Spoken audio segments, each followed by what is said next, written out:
Everybody, and welcome to another edition of Five Questions with the Paulist. I'm Deacon Mike Hayes. To be back in New York, always good. And this time of year, as we head toward Easter, I am always looking forward to seeing this huge number of Easter baskets at St. Paul the Apostle Church. And the person who's really responsible for this is joining us today from New York. Tania Chebli-Ohl is with us. And hey, congratulations on your recent marriage, by the way. Thank you so much. Thank you very much. You're welcome. Hey, let's get right into it. Question Sure. one. Could you tell us some background about the Easter Basket Project and the Christmas Giving Tree as Yeah, well, projects that happen yeah, at St. Paul the Apostle in New York? yeah. It's pretty extraordinary.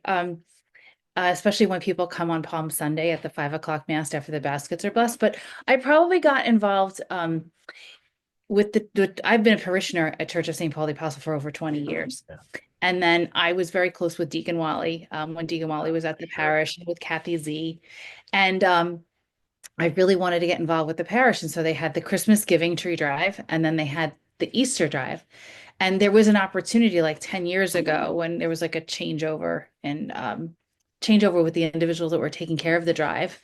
And I didn't want the drive to be lost because we provide Easter baskets to underprivileged youth through a couple of agencies, like through Abbott House, Catholic Charities Guardian Services. And the idea that a child would wake up Easter weekend, that's a child waiting in foster care to be like placed in foster care that didn't have anything. And so I picked up the drive, and the first year we collected almost 500 Easter baskets.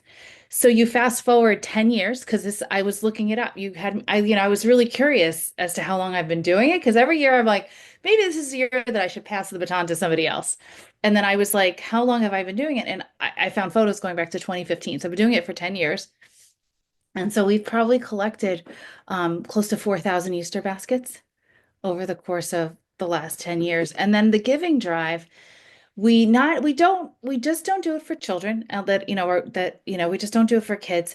We remember the seniors also. So we have an organization called Encore Seniors. And so we have people make stockings for seniors. Oh, And nice. so we provided hundreds of stockings to this senior organization in Times Square that gets seniors, the essentials they need. So we've probably provided like every year for like the last 10 years, there's been over 1,000 gifts and 1,000 stockings that come in. So you think about like the magnitude of it. So I sort of fell into it. I work with Kathy Zernheld really closely, who's our director of communications. I just try to help her effectuate it, but it's just really extraordinary. And then, during the pandemic, we were really challenged. How do you give? How do you give in this like the environment that we were operating in? So we got a little bit more creative and we did like gift registries. Ah, So during the pandemic, we created like Target and Amazon gift registries, and we were still able to provide giving to like our benefactors, like, Encore, Abbott House, Catholic Charities Garden Services through like gift registries. And so we have an element where people can bring a gift or do something on the registries. But for the baskets, it's principally bring a basket on Easter Sunday, but it's really joined the community together. We've had Girl Scout groups in Manhattan that make Easter baskets and bring them in. We've had women's groups from the New York Athletic Club that bring baskets in. I call it the tri-state efforts. Baskets come in from Staten Island and South Jersey, and people like parishioners come up to me and go, "Are you still doing the Easter basket drive this year?" So like they're like looking forward to the Easter. And then when they come in, it's like Sunday's like the best day. It's like it's we're entering Holy Week and it's Palm Sunday, but like everybody comes in so prideful and so proud of like, because it's like we're praying, we're fasting, and then we're giving.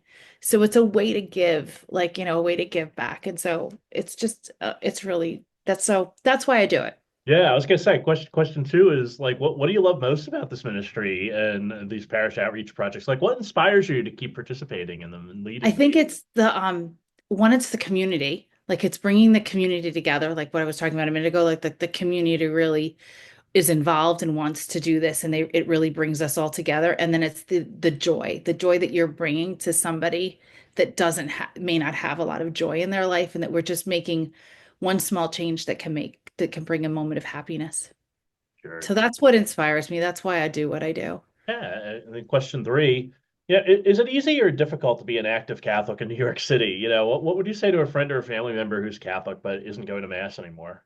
I think you have to do what feeds your own soul, and this feeds my soul.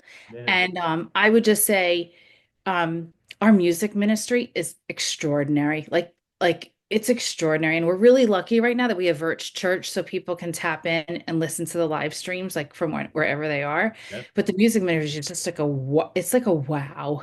It's just a wow.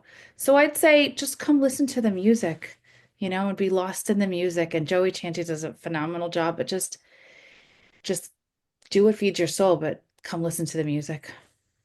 Sounds good. And question for you, you've been around the Paulist Fathers for so many years now. Yeah. Well, what observations do you have about the Paulists? Like what makes them unique from other religious communities?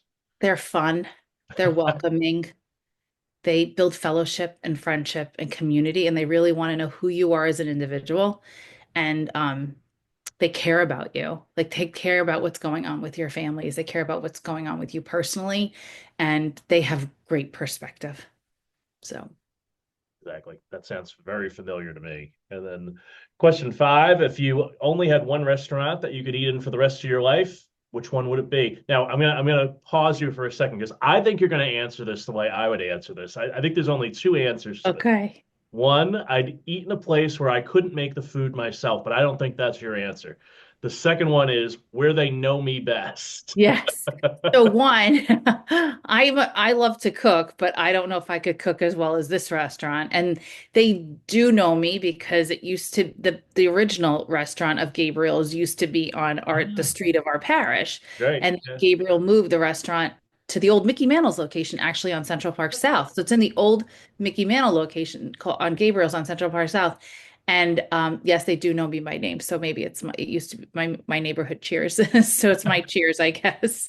But I love their food. I love Yeah. Gabriel's. What's your favorite dish?